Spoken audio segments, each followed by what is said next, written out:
the fight, yeah, bring on all the lightning. 'Cause I'm looking for a hero, look inside the mirror. I found one, oh, carry the hurt when it gets too hard. Pick it up, dust it off when I fall down. Hi viewers, welcome to this episode of Inspired. I am your host, Takia LaShawn.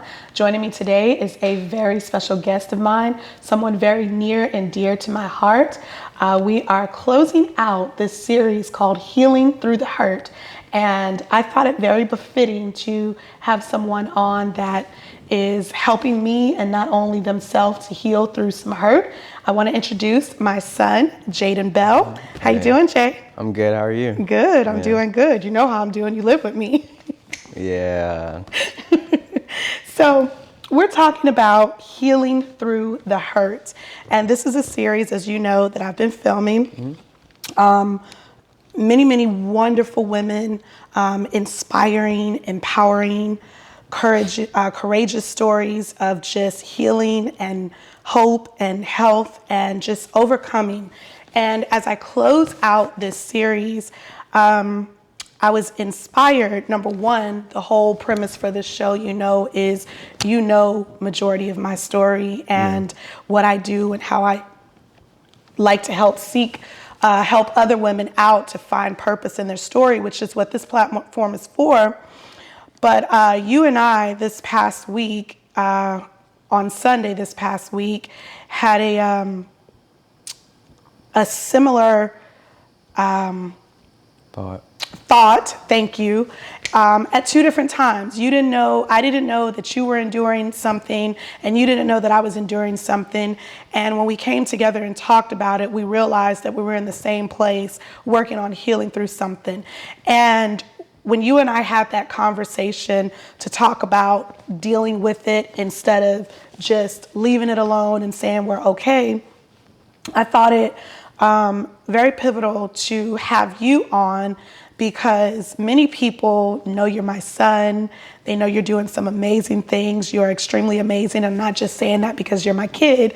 You are an amazing young man, and you have come through so much. You have overcome so much just in a short amount of time, being such a young adult, a young man.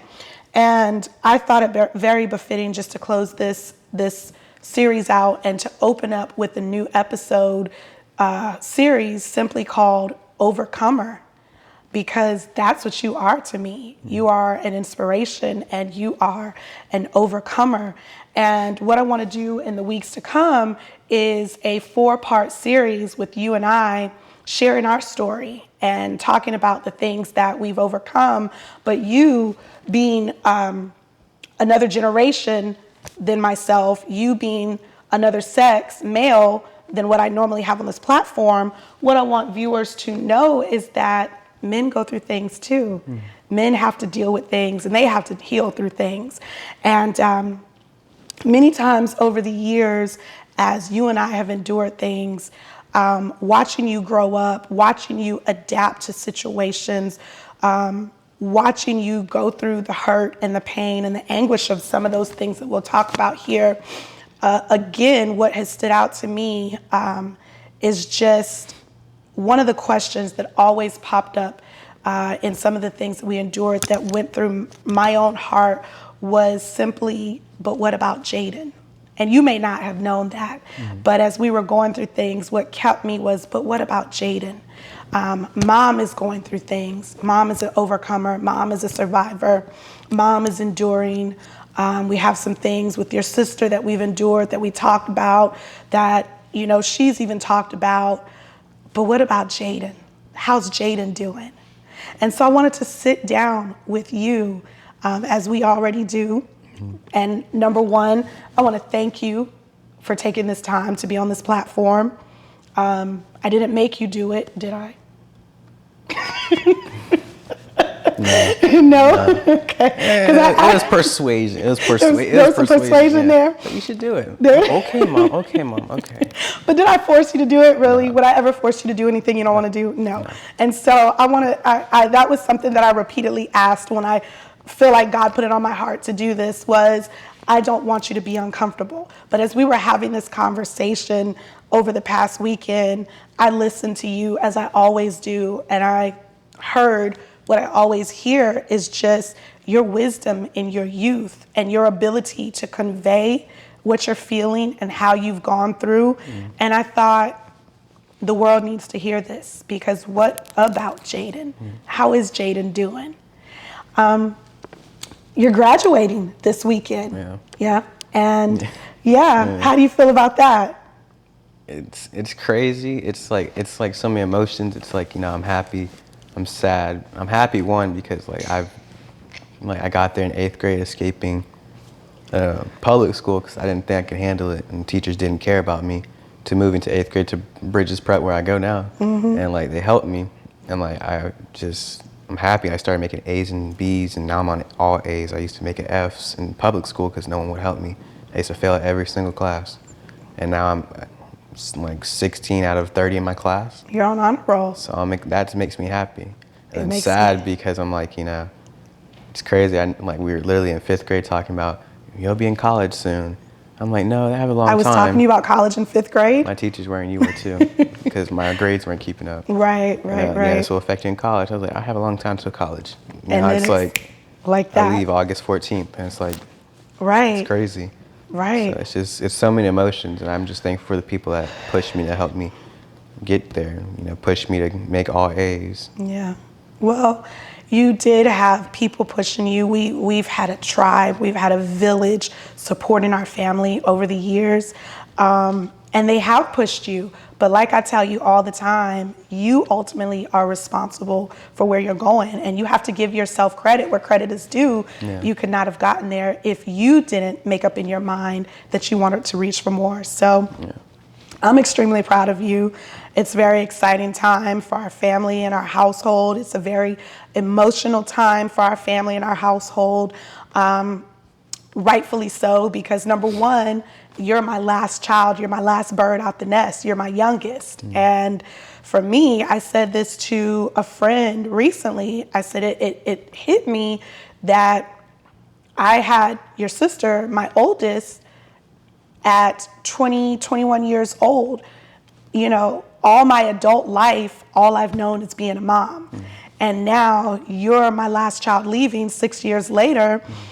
And it hit me like, what do you do when your entire life has been devoted to being a mother? Of course, I do other things, but even with everything that I do in business and in ministry and even in this platform, all of my purpose was born out of survival and taking care of you and your sister. And it's become so much more than I ever thought it could, but I did it for you all. And now that's coming not to a close, but another leg of the journey where, you know, I have to give Rich his credit, where I'm holding your hand, walking you to this bridge, and now we've reached this bridge and it's time for me to let go and you walk on yourself. And for me, it is very emotional because what's next for me in this journey? And so it is very emotional for us, but it's exciting. So you're going to college. Quickly at that. Where are you going? Gardner-Webb University in North Carolina. Gardner-Webb University. What do you tell me about that? About the college? Yeah, college, your studies, what are you gonna do? I'm gonna do sports medicine / sports education. It's a lot of them in the mix, but it's something I've been thinking about doing and wanting to do because I recently tore my ACL last year. So it's just gave me knowledge to understand what's going on in my body. And then plus it's something close to me that I like to do, like sports. I play soccer, and that's exciting. And that's leading me to another journey. D1, college athlete, you know, talking to coaches. It just feel good, you know. Hopefully I can make it up there one day. Yeah. So soccer, you play soccer. How long you been playing soccer? Since Why are you laughing? Because I know the answer. The viewers don't know the answer. Since I was 4. Since you were 4 years old. Ever since I touched it, I just loved it. Yeah, you did. I played all the sports. I was okay. Some good at them, but soccer is my fit. Yeah, basketball. You tried basketball. That was we really realized I'm really good at it. quickly I'm that good at wasn't your it. sport. I'm good at it, but I just You're if good. I put my time and effort to it, I could do it. Yeah. But it's Yeah. not for me. Yeah. Okay. But soccer is where I belong. It's your passion. Do you feel like it's God-given? Definitely. I agree. So let's talk about that with soccer. You mentioned you tore your ACL, and that was a pivotal decision in you deciding to do sports medicine. So you tore your ACL 2 years ago, right? Yep. Before deciding to do sports medicine, what was it that you wanted to do prior to that? Bioengineering. Bioengineering, yeah. I thought that was pretty cool. Yeah. Sounds cool. It was cool until I got into that class. I was like, yeah, no, this is not for me. It's not for you. This is too much math to be doing. I can't do it. So you tore the ACL. What was that journey like? You being a soccer player, tearing that ACL, what did that process look like? It was a very long process. It made me really rethink if I wanted to play this game of soccer, and it really made me emotional. It made you rethink if you wanted to play soccer? I didn't know that. I didn't really tell anybody that. Clearly. It made, because I was like, what if, I had these thoughts of what if I get back in there and someone does just hit it again? So there was a little bit of fear. Yeah, okay. I'm like, if someone hits me, I'm out for good. Right. I tear something else or I break something. Right. I can't play ever again. I miss my opportunities. Right. And that's like kind of what made me feel like that. And then we had a neighbor, you remember the neighbor, Mr. Yeah. And we talked to him, and he helped me. And he was like, if you know what's going on in your body, you should definitely look into sports medicine. And I figured it out, and I looked inside my body. I can tell you what things I tore and what things I can do to help it. And it just made me feel good. It's like, hey, that looks like something fun I can do. Yeah. I can help myself and then get back to what I want to do, and I can also help others. Exactly. So there's purpose in that. I saw the spark light up when we came home from that surgery, and he told you about it, and I saw that spark light up. So you tore the ACL, you did 6 months of physical therapy. I think you started physical therapy for 3 months, and you got on the pathway to healing, looked really, really good, and then what happened? I got into a car accident and broke my ankle. Got into a car accident and broke my ankle. ACL, left knee tear, broken ankle, right foot for a soccer player. And you were already feeling like? I just already felt like I wasn't even anything.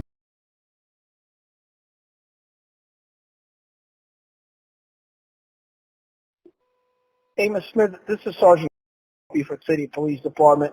If you can give us a call back at 843-7, I got a message for you. I believe your son, Jaeden, got into an accident. He's okay. I just need to talk to you so I can give you details and everything else, and see if you can respond to the Buford Memorial Hospital in reference to this. Again, phone number for dispatch is 843-7, and just ask for a city officer that took care of the accident on Salem Road, and they'll be able to dispatch me, and I'll call you right back. Thank you. Bringing out the fight, yeah, bring on all the lightning, 'cause Let's talk about that accident. I remember getting the phone call. I was away, out of town.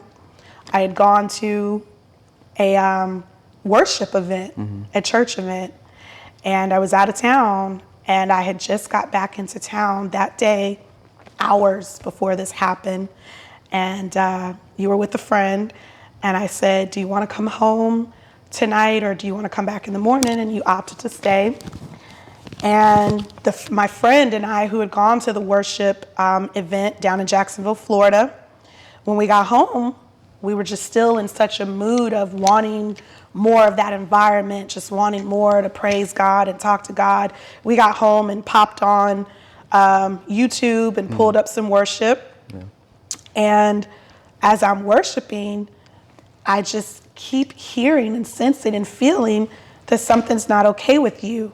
And I'm praying, and I finish worship, and I pick up my phone, and there's all these missed phone calls, just all these missed phone calls, and I knew something wasn't right. And I checked the voicemail, and I still have that voicemail. I still have it, February 1st, 2020, a little bit after 10 p.m., and it's from an officer, and it says that my son has been in a car accident. He's okay, but you need to get here.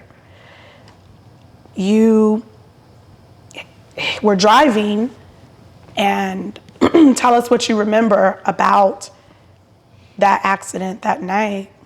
I don't really, so it's going to sound weird, but I don't remember anything.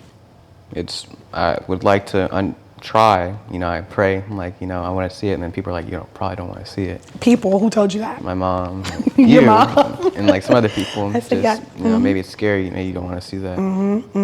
All I can tell you is that I've had nightmares where I just sniff gas, or I feel that feeling of when you hit a curb on the side of the road and it shakes the whole car. I feel like I just You get wake up that. having nightmares. Yeah. Trauma, PTSD. And I don't think it's like a real physical feeling. It's just that brain telling you, like giving you a movie clip. Right. So I feel like that's what it gives me. Because even though you may not mentally remember it, your brain has what happened stored in there. That makes sense.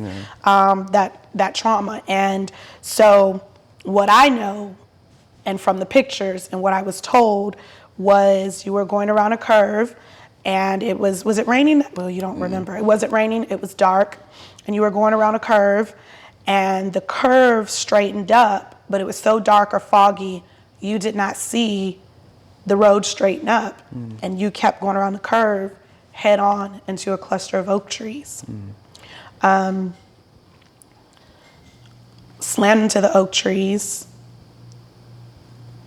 The vehicle that you were driving, which was my vehicle at the time, and I want to back up. Well, I want to give you the opportunity to talk, because I'll share my side of it, and I know you say that you don't remember all of it. We'll talk about you in the hospital and the experience with that. But for me, seeing those pictures and being told what I was told, you slammed by the police officer that responded, slammed into that cluster of oak trees, and you were driving my Camaro. The impact pushed the hood of the Camaro all the way to the cabin and stopped before it got to the cabin, and every last airbag deployed. Places and airbags in places that I didn't even know existed. I mean, you'll see the pictures. We'll put those up on the screen for viewers to see, but the airbags surrounded you. Looking at the pictures, what's really interesting is you came out your seat and went into the windshield and back down into your seat.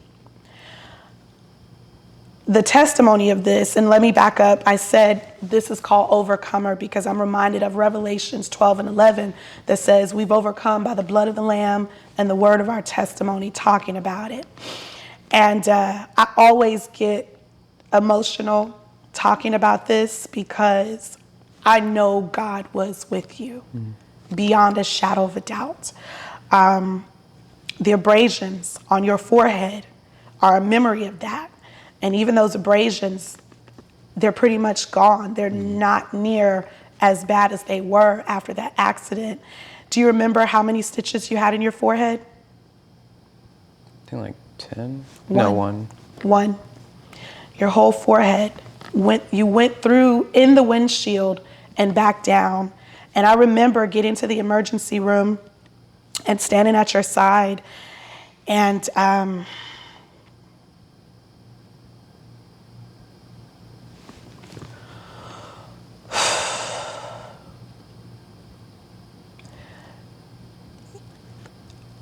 you looked a lot worse than you were. I can say that. To see you sitting here today, to hear you walk down those stairs every morning and come find me and say, "Good morning, Mom," or "What's up, bruh," is a miracle. And it's a reminder of how grateful I am, because every bit of that impact was intended to take you out, and it didn't. You had one stitch. I mean, it was bad. Like I said, we'll put the pictures up there. It was bad, but only one stitch. I remember the doctor taking tweezers and pulling shards of glass. I mean, hundreds of pieces of glass out of your forehead and searching and going, he only needs one stitch. You had 0 concussions, but somehow you went into the glass and back down with your head. 0 concussions, no internal bleeding, and a broken right ankle. Yeah. That's it for the impact. The officer, when I got to the hospital, you know, I was pretty upset. I was shaken. And he says, ma'am, he's okay. He's okay. He's okay. He says, I have to tell you, someone was with him because I've responded to lesser and people were DOA. He said, I expected him to be DOA when I pulled up. Now, the thing of it is he was not the first person on the scene, was he? Now, you didn't remember this, but you know now, after experiencing all of this, who was the first person on the scene? It was someone I call my godmom right now. Your angel mom? Yeah. She's a nurse at the hospital, so that's what a coincidence. It is a coincidence. It's like, wow, how would there be a nurse that just rides, first person be there on the scene? And I don't think that's a mistake, because it could have been anyone. It could have been anyone. Yeah.